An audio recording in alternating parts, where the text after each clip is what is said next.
Нагиб Фейзи Тефик Тевковски пред 10 години ја напуштиле Македонија барајќи посветла иднина.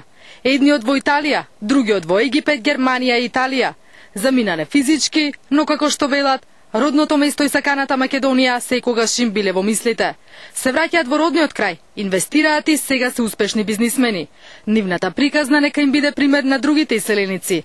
Ги повикаат да вложат во Македонија, државата оди напред, просперитет има. Ние мора да ги обавестиме нашите иселеници кои 1% од тие да инвестираат во Македонија ќе бидат толку јаки како и странците инвеститори кои доаѓаат кај нас да ни помагат. Да инвестираме, тоа сигурно бизнисот би се вратил во секоја инвестиција во оваа држава, али најголемата инвестиција би била да прекинеме и со тоа иселеништво.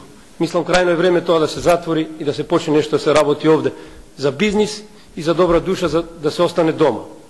Ако не сме можеле ние, бар нашите деца.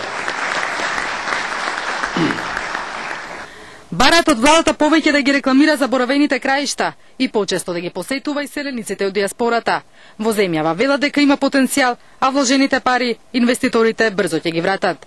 Ниските даноци од само 10%, регулаторната гилотина, стабилната макроекономска и политичка средина се дел од мерките кои ги презема владата за да го подобри амбиентот за водење бизнис во земјава. За жал во минатото беа соочени со бројни тешкоти и недоразбирање, кои што ги обесхрабрува нашите иселеници да го вложат својот тешко заработен капитал во својата татковина и веројатно се уште се во некои наврати соочени со такви проблеми. Почитувани учесници, ова влада има намера да ја промени таквата слика. Според власта, инвестициите се добредојдени во транспортниот, енергетскиот и телекомуникацијскиот сектор. Незините напори за посветла иднина и посреќни лица ќе продолжат.